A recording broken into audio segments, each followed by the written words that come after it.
and welcome. My name is James Dearsley. I am the marketing manager here at Beecraft, and it's lovely to be back. It's been a little time, and we're heading into the Christmas period, which is always frightening how quickly it was. I actually bought my first Christmas jumper today, which I nearly wore. I'm sort of quite pleased I didn't, in fact. But anyway, look, welcome to our... What was that, Claire? I said, so are we. Sorry. It was a beautiful robin with a little... Oh, you should have done then. Hang on a second. Yeah. Anyway, sorry. 1 second. Sorry, I actually was trialing the live Hangout, making sure it was all working, so I had lots of various little things going on in the background. But yes, my Christmas jumper is a nice picture of a robin with a nice little woolly hat on it.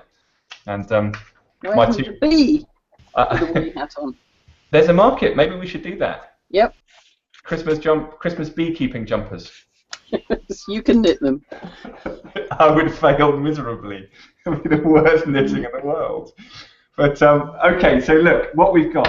We're going to talk about DIY. We're going to talk about beekeeping DIY and what goes on and what you can do and how you can do it and how you can hopefully be far better at DIY than what I get involved with. So there we are. But look, what I want to first of all do is look at where we are at the moment in this month of November, because obviously it's all a little bit different around the country with the winds and the sort of nasty weather we're having. So I'm going to start, Rodri.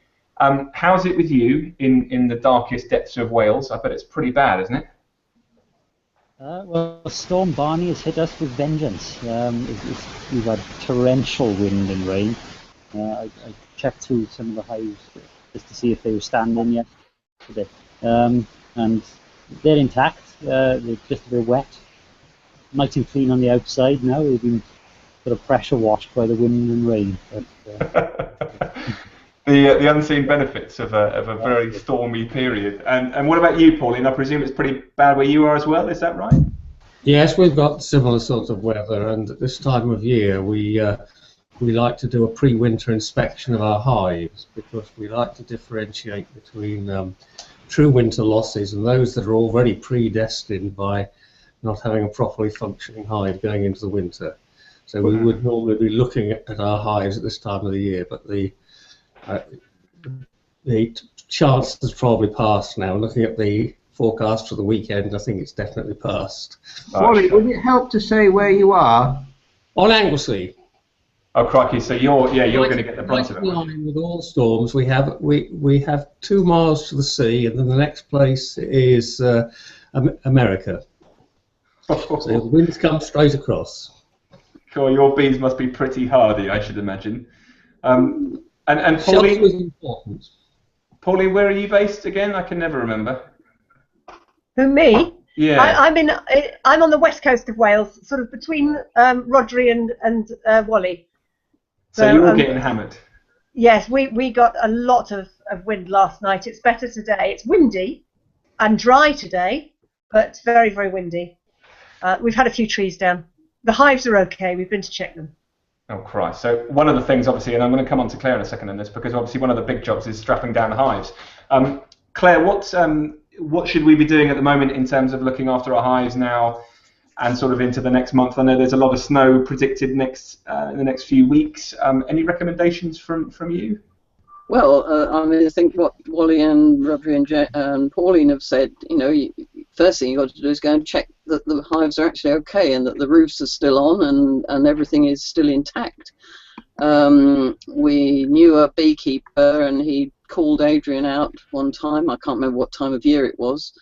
And he said, my hive fell over, X weeks ago. What do I do? And Adrian thought, well, you put it back up, upright. So anyway, he had to go over and actually put this hive back up, in its rightful position. Fortunately, the bees actually were okay.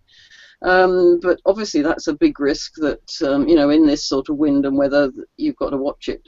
If you do get snow, we're fortunate here. We seem to get very little snow. Here we get it occasionally, but never really. Whereabouts are you, Claire? Sorry, we're in the Midlands near Wellingborough, Northamptonshire, and we We don't seem to get weather in our little area, but which I'm quite thankful for. Although we did have quite a lot of rain and wind last night.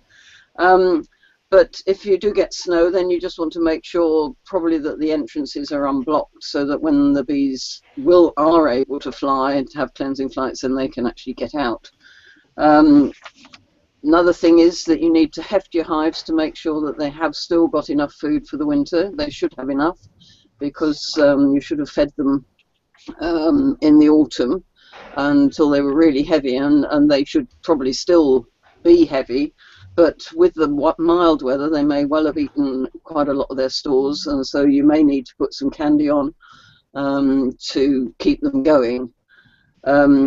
So another thing you can do, if it's cold and the bees aren't flying, you can actually clear up the apiary. This is something that we've got to do this winter because the nettles are beginning to take it over, which makes beekeeping a little bit difficult and a little bit interesting. So that's something else you need to do. You can mend your equipment, the equipment the bees obviously aren't occupying, and decide if you need any more equipment for next year. Decide what you want to do next year. Do you want to increase your number of colonies? Do you want to do some queen rearing? Have you got enough equipment for the swarm control method that you want to adopt, etc., etc. So you can either make it, which is what we'll be talking about tonight, or you can buy it. But if you buy second-hand stuff, do be careful, because you do have a risk of buying disease as well as the equipment. So I would recommend that you don't ever buy comb frames. Well, frames maybe, but certainly not comb. Or if you do buy comb, that you take the comb out and destroy it, and then scorch the frames and clean them up before you put new foundation in. Actually, there's a very interesting thing. I think it's Wally. You've built something which will do that, a steaming contraption, which we'll look at later on, which I think is a fantastic. I love the picture. We'll share it later on. But just bring it up, and Wally, I wonder if I can ask you the question. You said that you generally go and check your hives at this time of year. Is that when Claire said about hefting the hives to check they've got enough stores? Is that what you're doing at this period of time, if you're able to get out? Wally, are you there? Wally, sorry. Sorry, Wally. Sorry, yeah. Well, no, they're all. I know they're all well fed, and they've had a fairly good time on the ivy this autumn. So I don't think they're light. I will check them when we go out, but I'm not expecting to have any light hives. One of the advantages of cold weather, the end of November, early December, is that we're much more likely to have a brood-free period around the new year. This is the crucial time if you're going to get brood-free. In many winters, if we have a warm December, there is never a brood break here. And that impacts on treatment. Okay. Fair enough. I tell you, so what I haven't done actually at the start is actually introduce what we're really talking about. So we're going to talk about DIY today and about making your own equipment, which I hope will help some of you over the winter, because obviously, as Claire said, part of it is clearing out your bee sheds if you're lucky enough to have one, and the other part is actually looking at what you're going to be building for next year. And you'll know most of us, so I'm just going to point out if you haven't seen us before. So we've got Andrew Gibb here, who's the chief exec of Beecraft. We have Claire Waring, who's the editor. We have Pauline, who does all the display advertising here with Beecraft. We have Rodri, who's our Welsh representative, and we have Wendy, who's the lady who keeps me very organised and controlled in the marketing department, because I badly need it. And then I don't know if we haven't introduced yet Jonathan. Jonathan, I wonder if you can just say hi and let everyone know sort of who you are, what you do, and all that. It'll be wonderful. Hi, well, my name's Jonathan Brookhouse. I'm from sunny Surrey. It's very sunny at the moment. Yes, it is sunny. I'm also a seasonal bee inspector for the area. I've been keeping bees. I started in the 80s before Varroa, but this was in a different country. And I lived on an organic agricultural community farm. And I was asked to be in charge of the bees, so I had to learn about them, and that's how I learnt. I then stopped for a long time and then started again when I came back to England, probably in 2003 or 4 or something like that. And the reason I'm here, I assume, is because I like making things. So including that thing behind you as well, which well, there is one here because I didn't know if the pictures would come through, and I can just demonstrate it and turn it round and show in front of the camera. It may be a better view than the pictures that I did on my phone. Well, I tell you what, let's start with that. Let's before we bring Wally in, I mean, as an example of one of the things that you make, because I think we can probably call you a tinkerer of beekeeping equipment.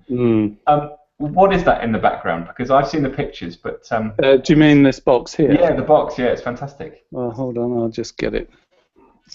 There we go.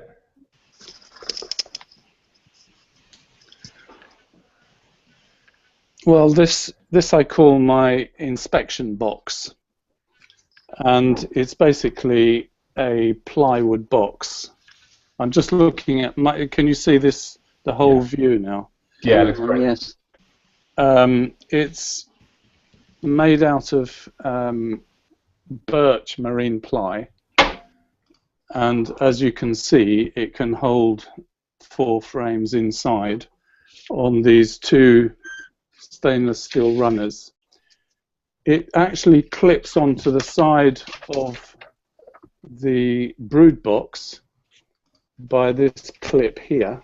I'll tell you what I'm just doing, Jonathan. I'm just going to share your photo from earlier that you sent through. Yeah. That might give a better sort of showing of exactly what you're doing with it. So maybe you can just explain it from there, because that's great. So what we're seeing here is the brood box. It's actually a 14 by 12 brood box there, and the inspection box that's clipped onto it is a national size. The frames you can put inside as you're inspecting, and it has a lid. If you could just bring that back up. Yeah, let's see if I can. Yeah, that's it. Bring. Now, the unique thing about this, because a lot of people have inspection boxes when they take out the first few frames, they put it in a box on the floor or something to give them space to do the inspection. Yeah.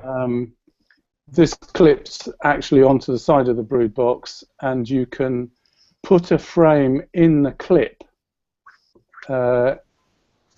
so that you're hands free, and you can then either catch your queen to marker, or you can do anything really, because you're not holding the frame in one hand and trying to do something in the other. So that's the idea of that. Now, also the box has, I'll just show that again, it's got a lid which, as it's clipped onto the box, onto the brood box, you can close it. You can also take those frames and move them away if you're moving some brood or something like that. The lid itself has two little magnets here, which, when it's flapped down, it's actually clipped onto the side. And the reason for that is that when you finish your inspection and you put your frames back in the brood, there's usually some bees in there. So underneath there's a handle which you can hold and shake the box upside down, and the lid doesn't flap. So it's pretty well thought through. But that's my inspection box. I love that. That's a great tool. Yeah. Brilliant. Yeah. Brilliant. And when are you going into production with those? That's already done. Ah. Well, I made the first batch. I made about 20. I think I've got about 10 left. What's actually unique about it is this clip. The clip is stainless steel, and I'll show it right close up to the camera. And it's a design that I came up with by folding cardboard, and it's not welded, it's just pressed. So I got a a steelworks company to press them, and there's a right and left, so it's actually quite unique. That's great, and it gives you sort of an idea of what you can do when you can think of an issue and you can make it make it your own and do what you want to do with it. Also, it's it's a great idea, one of many. It started, James, because when you're doing an inspection, there's always a problem, and the first problem is where to put the frames that you're taking out. If you take them out, you can prop them up against the side, or you can put them on the lid, or all sorts of variations of that. The brood is exposed to wind and sun and wasps. If your queen is on those frames, then it can just get lost. But in the box, you know that whatever's in there is in the box. So if you're not looking for your queen and you're just doing an inspection, you can just pop it in, and you know that your queen is safe. Yeah, for absolutely. example. I tell you what I'm just going to do actually while we're here, because there's a whole raft of you've just joined us, and just to explain what we've just been talking about, this little invention from Jonathan, which is an inspection box, where obviously again part of the winter project you can certainly be building these, and this little sort of catch, I suppose it was, which actually connects up to the 14 by 12 brood here. It looks fantastic, and I know for a fact, having lost a queen while checking frames, you're not going to have that problem here, are you, Jonathan? So that's that's a great thing to have. No. Lovely. Okay, so Jonathan, thanks for that. That's a sort of a good introduction to one of the things that you've built yourself as part of this whole DIY thing that we're doing. Yeah. Wally, we haven't introduced you formally yet here, so I wonder if you wouldn't mind just saying hi and explaining who you are and sort of why DIY is sort of your bag. Well, I'm a beekeeper of 28 years standing, and I've always had an interest in woodwork, always done woodwork. Actually, for 2 years I worked in a small workshop. Well, yes, it's part of the enjoyment of beekeeping, making equipment.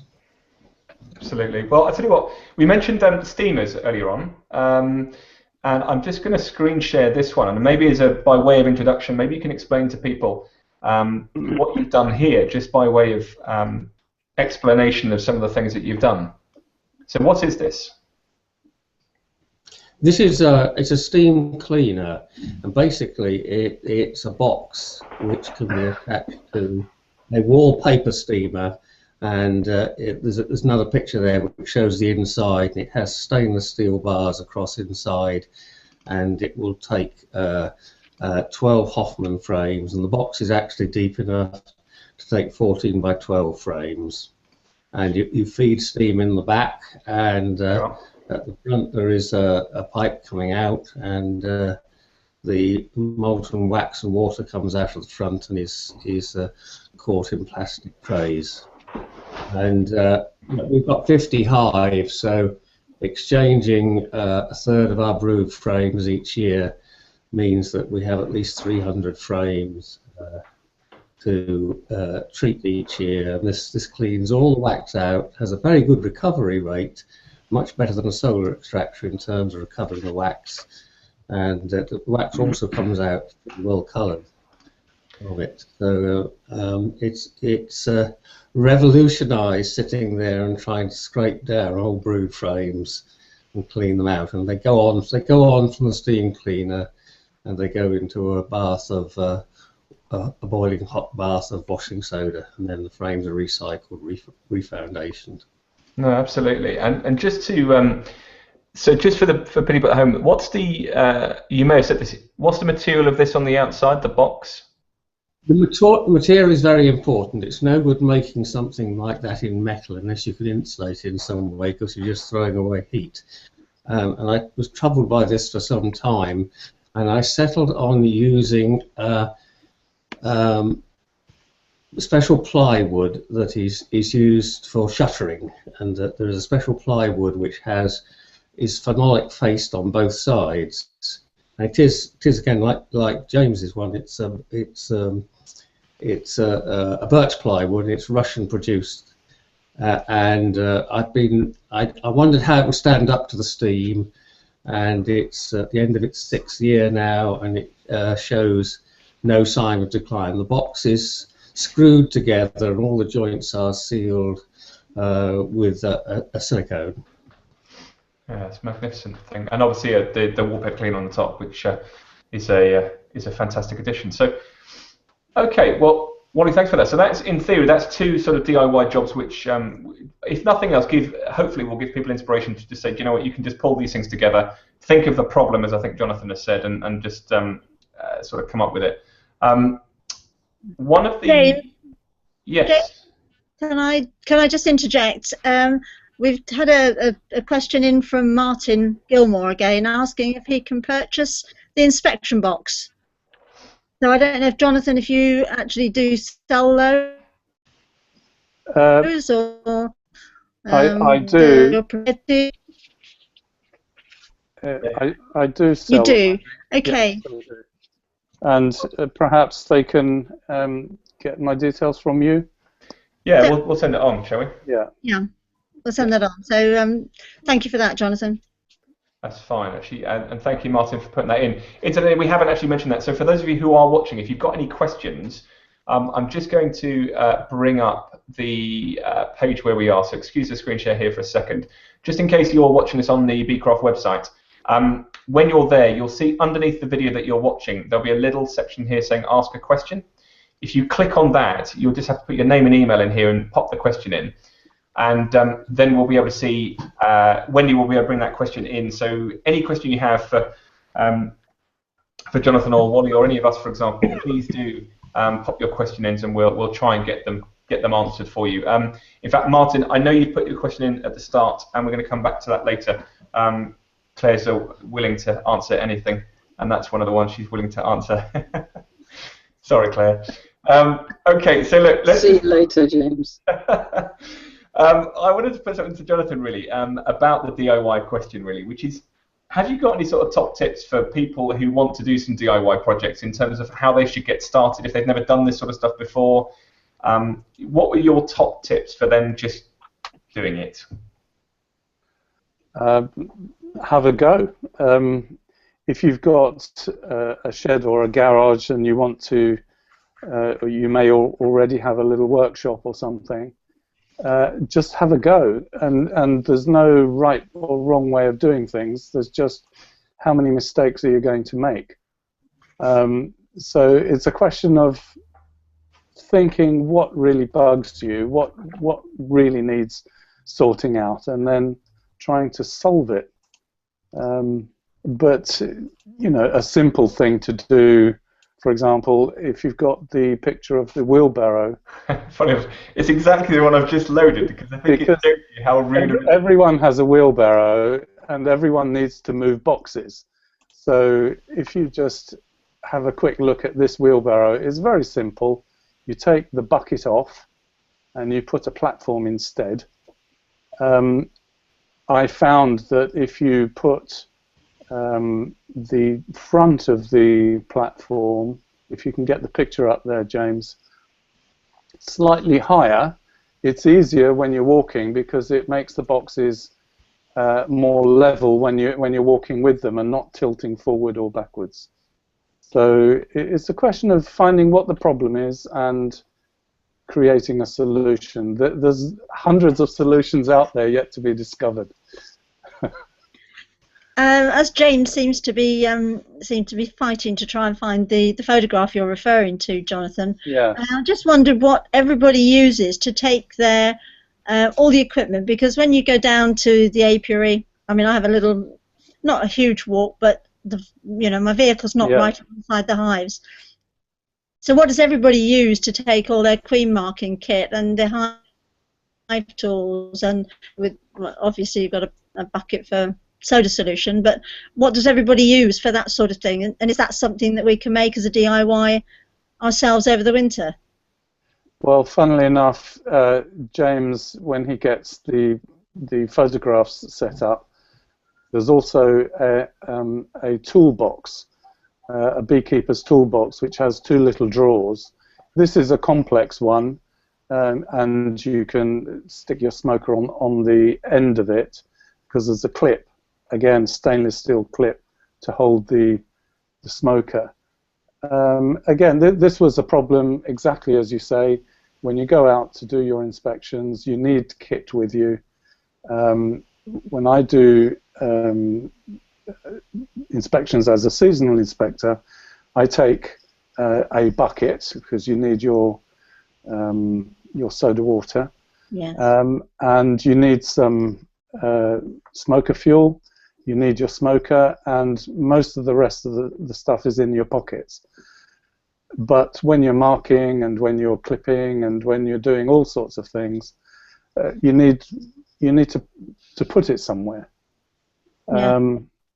So it's a question of what sort of design do you want to do? Do you want to do something simple or more complex? Does it need to be on wheels, or can you carry it? All these things. How many hives are you going to? This is for the hobbyists. The commercial guys do it completely differently. Right, Andrew, what do you use when you go to your hives? Well, I'm fortunate I can drive my car right to where my exactly. hives are. The two apiaries that I've got are within about 20 meters of where my hives are, so I don't really have a problem. They just go in the boot of the car and that's it. Right, okay. Anybody else use a particular box or carry machine, whatever, for their hives? I tend to use a suit with lots of pockets, and that's about it. It's not really DIY, I know, but yeah. Okay. Pauline, how about you? As I said, I mostly use my husband. There's two of us beekeeping together. The amount. But no, we actually have, these things you can buy in, I don't know, hardware stores. They're like, I think they're cleaning instruments, like little plastic things with a handle in the middle, and I use one of those. Right. Okay. Wally, how about you and Jenny? Yeah, well, I use a very rustic style wooden toolbox, the sort with triangular ends and a bar across the top, and it's not partitioned in any way, and the more fragile contents are carried inside that in plastic boxes. And more complaints that it's too heavy to carry. Okay, and Claire, how about you? Well, our bees are all up the garden, so we've got a brood box sitting on a bench up there, and it's all in there, basically. So as long as you have to walk from one end of the apiary to back to the bench to get something if you've forgotten it, but other than that, it's all up there. But when I first started, I did make apiary box, bee box, whatever you want to call it, out of an old WBC inner brood box. That worked quite well, actually. Put some partitions in it. It was fine. Okay. James, thank heavens you're back. I just about run. I was going to have to go into DIY again and show my effort. Oh, you may now take over again. Thank you. Thank you, everybody. See, Wendy, I did say that you'd have to take charge, Yes. Look, I'll tell you what that was. I got excited about wheelbarrows. That was the problem. Shall we try that again, Jonathan? Hang on. Let's see if I can get this wheelbarrow, because I love this photo. There we go. It worked this time. There you go. Do you want to explain what's going on here? Because I think this is something everybody can do, right? Yeah. It's very simple. It's just to undo the bolts that hold the bucket in place, take it off, and a simple frame can be screwed in its place using the same holes. But as I mentioned earlier, it's worth lifting the front.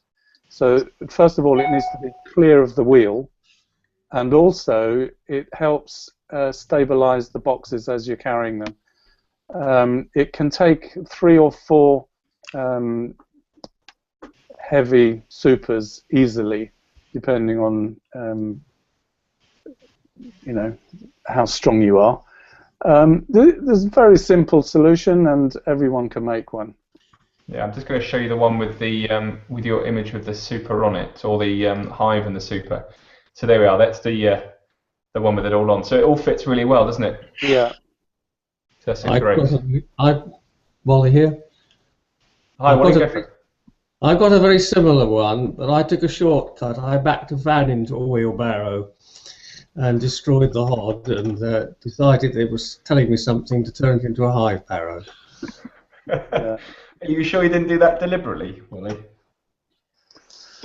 I probably would have done. No, it was accidental. It was accidental, but. Well, I've run over a smoker, but never a wheelbarrow. Yeah, I bet the smoker didn't work anymore. No, it did have a bit of a dent in it, yeah. No, right. Well, I'm just going to tell you what. I'm going to bring up on something you said earlier, Jonathan, because I think it was absolutely brilliant. And you said that you're not, one of the tips with the beginners is actually making sure that you keep on trying, and if you fail the first time, carry on doing it. And I'm going to bring up your aptly name, and I think this is such a marketable name. Let me bring this up, and I'm going to ask everybody to identify it and tell me what they think this is. So let me just screen share this for a second. Here you go. Wendy, what do you reckon that is? Thank you for putting me on the spot. What do you reckon? I don't have a clue, actually. Okay, Rodri, come on. What do you think? It's some sort of wedge for forcing open a crown board or something, for separating the popularized hive parts. So you've got half its name right, I think, on there. Andrew, what do you think?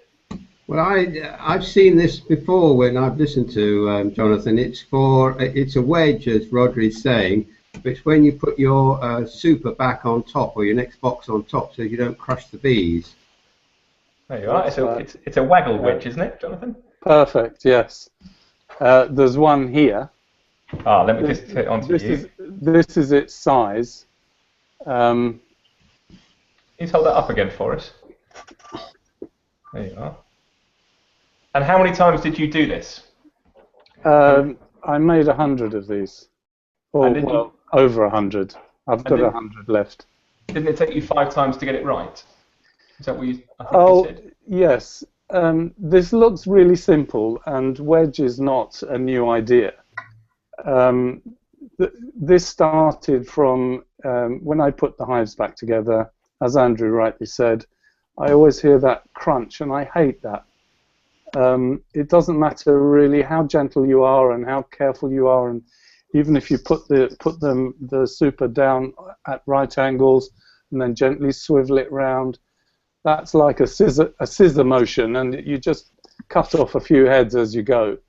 There's 2 things about crushing bees. One is you're crushing bees, which you don't want to do as a responsible beekeeper.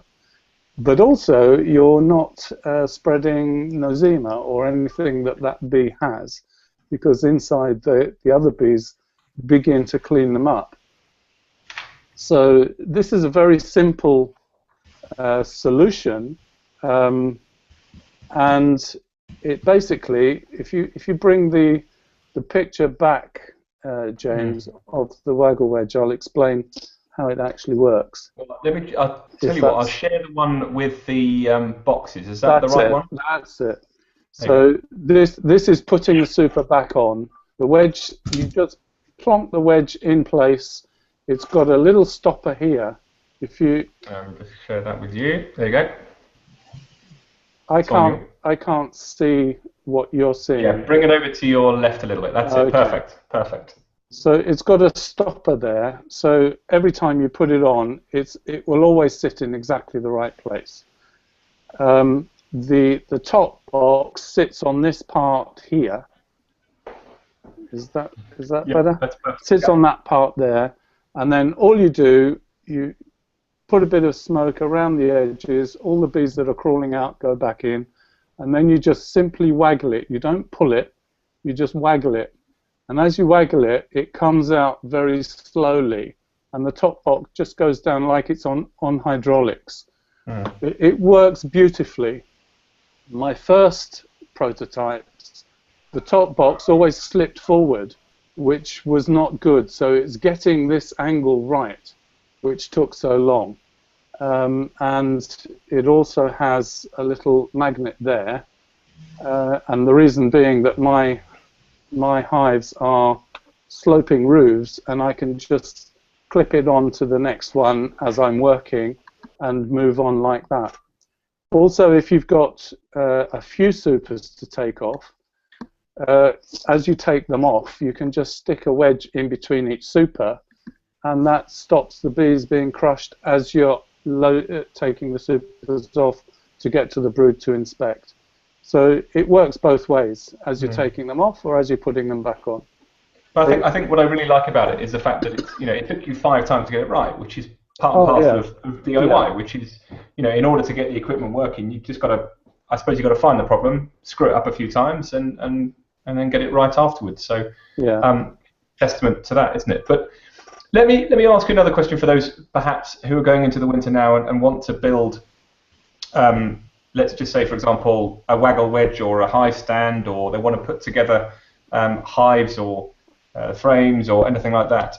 Wally, can I come to you for a second in terms of, I know from looking at some of the stuff that you've done, and we'll bring up some more examples in a minute, you have a variety of different bits of equipment that you're using. What are the main tools that you're using that you think most people who just want to have a go, what should they arm themselves with? What do you find the most simple for beekeeping DIY? Well, I started out very simply in a small shed in the back garden, and the only power tools I had were a jigsaw and a drill. I have graduated from that now, and now have a much larger workshop. But the 2 key pieces of equipment, 3 key pieces of equipment in that workshop are a bandsaw and a thickness planer. And a sanding bench where you have a vertical disc, so you can trim ends. And these make making equipment easier. There's an awful lot of strips which have to be accurately sized to making beekeeping equipment to get bee space correct. And the combination of a bandsaw and a thickness planer enable that to be done very quickly and in large quantities. So I even cut strips and things for other people who can't do it. But originally I used to do it just with a jigsaw and then just an ordinary hand planer on the bench top. And that takes some time. Yeah, I bet it does. I'm going to come on to the equipment bit in a second, but you mentioned something there, and I can't remember if it was you, Jonathan, or Wally, who said that the most important thing about beekeeping DIY is having an understanding of bee space. Is that you, Wally? Yes. We're there's a variety of equipment there. Of course, for equipment that isn't going to go on the hive, bee space is irrelevant. But for anything that's going on in the hive, you've got to think bee space all the time, because the amount of badly assembled equipment is one thing, and I've seen several people who've made their own equipment and haven't really followed the plans or previous examples accurately, and they get bee space wrong, and the result is a disaster. It makes it, you either get deposition of propolis or you get extra brace comb, which makes beekeeping difficult. The bees get annoyed about this, and this makes beekeeping even more difficult. And I've seen people actually completely put off opening their hives quite simply because they've got bad bee space in their hives. So it really is very important to get it right. Yeah, it's the inside dimensions of the of any bit of equipment that you make that's important, isn't it? The inside of the brood chamber or a super. It's the inside dimensions rather than the outside ones, isn't it? Yeah. Well, in the article, I think, Claire, you very kindly sent over earlier on, if anyone wants to build their own hives, and I have to say, one of the things when I started, one of the romantic notions for me of beekeeping was to make my own hive. And so we looked everywhere for downloadable hive plans, and I actually realised how complicated it was. But Claire, you very kindly sent over earlier on a number of hive plans, and what we'll do is when we make this as an article on the Beecroft website after this, after we finish this video, what I'll do is I'll copy and paste the number of URLs that Claire has kindly provided for beehive plans. That was mainly it, wasn't it, Claire? Just beehive plans? Yeah, I mean, can I just say that they were simply a search for beehive plans, I think, and I just picked out the ones that were at the top of the list. So I have no idea how accurate they are, how easy they are to follow, or anything. So basically, just do a search for beehive plans, and you'll get a list, and you can look at them yourself and decide which ones you want to use. The BB Care used to have plans, but I'm not sure that they sell them anymore, which is a shame. Aside from Wally and Jonathan, have any of you guys actually built a hive yourself? Out of interest? I did. I built a Western Red Cedar hive when I first started, and the bees started swarming before I'd finished it. But I beat them to it. I was frantically nailing the roof together. Fortunately, they'd only just started queen cells, so I did have a little bit of time to get the thing finished. But I took it to the beekeeping class, and the instructor was he was a bit surprised that a female had managed to make a proper beehive. Yeah. Yes, but it was quite a long time ago, so I think things have moved on since then, hopefully. I hope so. Can I just interject with a couple of more people? John and another guy, I think it might be Paul, have made inquiries about the inspection box. So I've sent them an email back, but just wanted to acknowledge on live that we will be putting them in contact with Jonathan. And I've had another question from, I thought it was Paul, but actually it isn't. It's David asking for the angle for your wiggle wedge, Jonathan. He would like to try and get that correct on Mark 1 or 2 instead of 5. So, I think you can buy one from Jonathan. I don't know if you want them up now, or we can put them in touch with you in exactly the same way. Yeah, that's fine. That's fine. These are going for £15. They're very simple. That includes VAT. So just to save all the hassle, you can just buy one. Right. However, do not give up trying to do it. It's lovely to find the mistakes. It's lovely to go through the process of getting it wrong many times. It's just so rewarding. Yeah, it's nice, isn't it? Frustrating. We've also been asked if you would, if you're prepared to give the dimensions for people to make the inspection box themselves, but also I've been asked of the price of that one as well. So we'll put you in touch with everybody. Exactly. You've got to patent all these designs now. You see, this is it, Jonathan. This is the turning point for the beekeeping inventor in you. Yeah. But I want to bring up something, because Wally, you mentioned all about the complex, the bandsaws and all this lot. Which I tell you what upsets me is the fact that my children will never understand what a bandsaw is, because of the whole design technology's gone out of the window in the education sector now. We just don't have it anymore. I used to love that woodwork and all that sort of stuff. I loved it, but I want to bring back to something which is fundamentally simple and actually doesn't really need any of that sort of complex machinery and all this sort of stuff. And Wally, I was asked earlier on about what this was, and maybe you can just explain what this is, because it's a fundamentally, in my mind, just a simple thing, and anyone can do it. So what is that?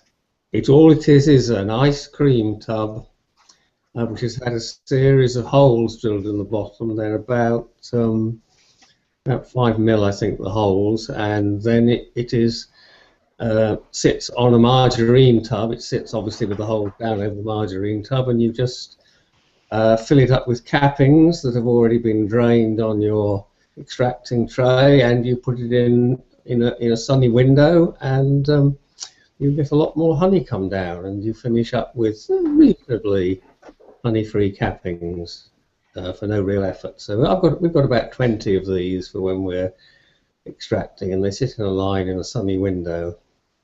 There you go. Anyone can do that, even me, possibly. And the other one, which we shared on social media earlier on, and people were just going, "What is that?"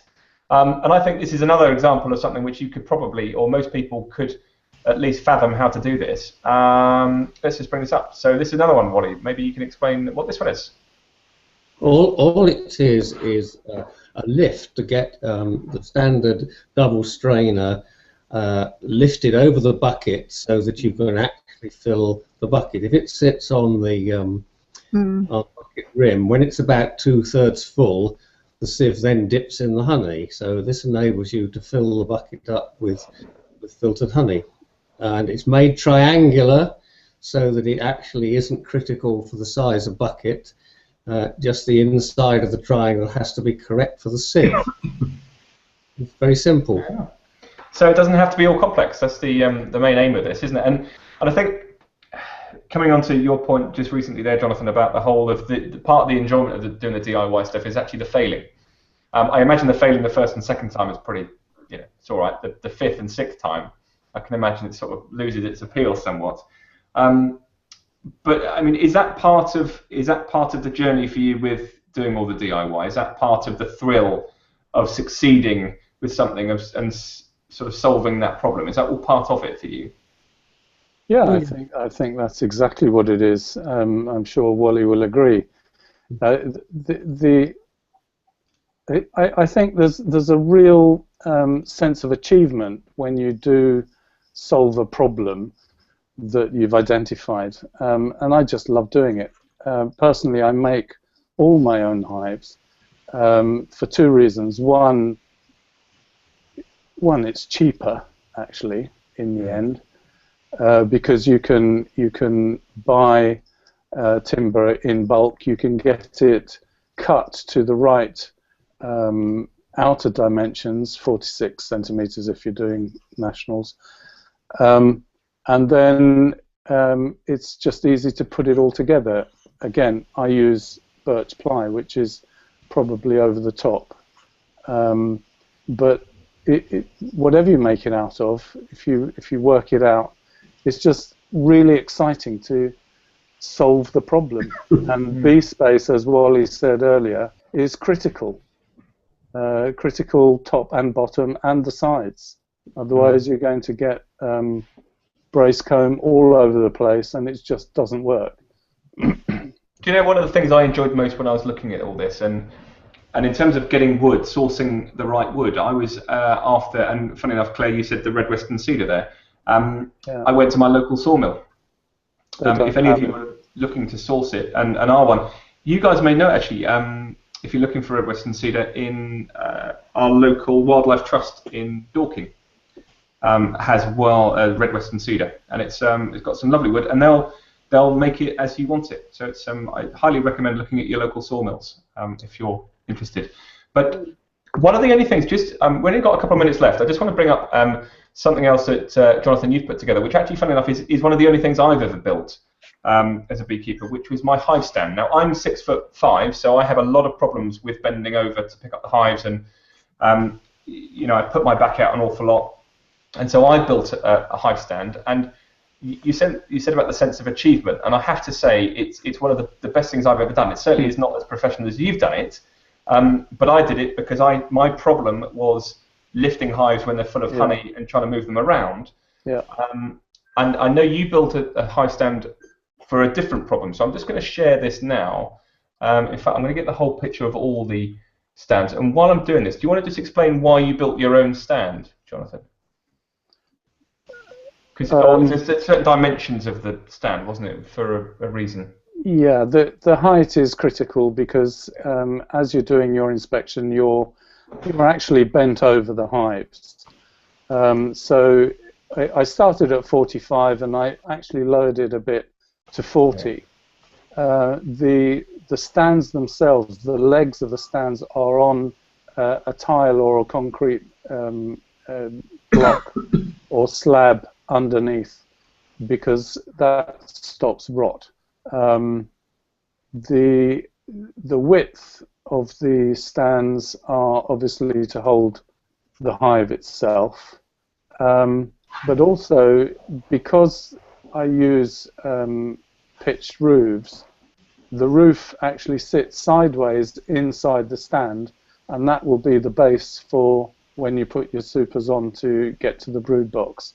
When you're taking the supers off to get to the brood box, you can put them on the roof. Flat roofs, it would work the same. The runners of the stand are slightly higher than the legs, so that the hives can slide along left or right, which allows you to manipulate the hives and do swarm control, or if you're joining two hives together, you can move them closer. There you go. Just showing that actually there, so you can talk about the sliding them along. Yeah, it's a simple design. You know, it's not rocket science. It's just very practical, and it works for me. Do you know what I'm so pleased about with that? Is the fact that your design, without the bells and whistles of it all looking very secure, is exactly how I did it, which I was quite pleased, because I wanted to have that when I was doing artificial swarms and able to moving sort of hives along the same lines but apart. I have pitch roofs as well, and so actually being able to put them in the gap. That's right. Makes them not around. I mean, it's one of the nicest things I've done actually, from not being a very practical person. So that was good. Wendy, I think you're going to say something. Well done, Jane. Sorry? I think you were going to say something, Wendy, weren't you? I was, yes. I was going to say actually that our hive benches are pretty much identical to that, and you know, having the space to put your roof and supers on while you're inspecting the roof is wonderful, because you're not bending down, having to put the roof on the floor, because we're in polystyrene hives, so flat roofs, and that really works. It works really well, and it does significantly save your back. Yeah. Doesn't it just? Yeah. All right. Well, look, last couple of minutes. So, one word about hive stands before we depart. Please. Could I have one? Yeah. Yeah, please do, Wally. Please do. Yes. Okay. Righto. In a windy climate, we don't find the rail-type hive stands very useful, because we overwinter our hives on open mesh floor, and it is an extremely drafty sort of hive stand.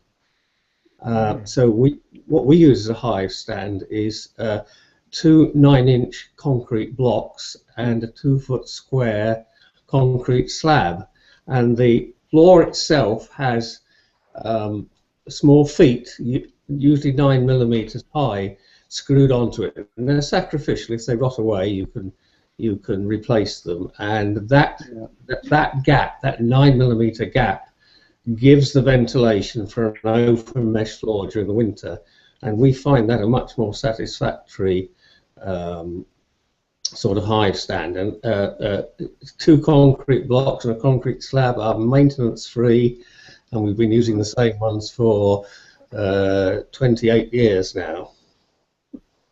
Yeah, perfect. Do it once well, never have to do it again. I think yeah, I mean, we've got some hive stands made out of square section metal. The same sort of idea, so that you can put 2 hives on a stand and you've got a gap between them.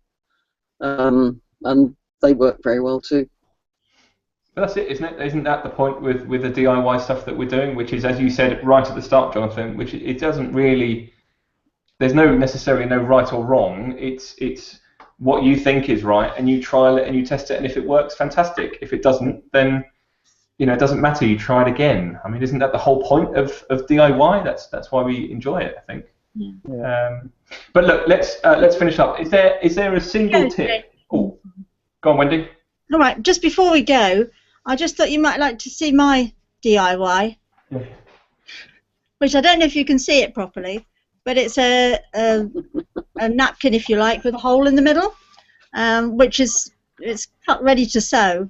But basically, we were concerned when we don't laugh. It just looks like a dog chewed through it or something. Okay, have a laugh. We were concerned that when you're extracting honey, that anything can get in between the filters and the bucket. So we decided to create something which is great fun to do, because you can easily end up, if you're not careful, with a hole far too big that just falls over the edge of the bucket. But if you get it right, then it does work, and it can go across. If it gets honey on it, you can just pop it in the washing machine, and it's clean again. But it just prevents anything at all from going down in between your filter and the bucket. And we like it, and I had to share that. So great, though. But isn't it lovely though? Because you know what, it's such a simple thing.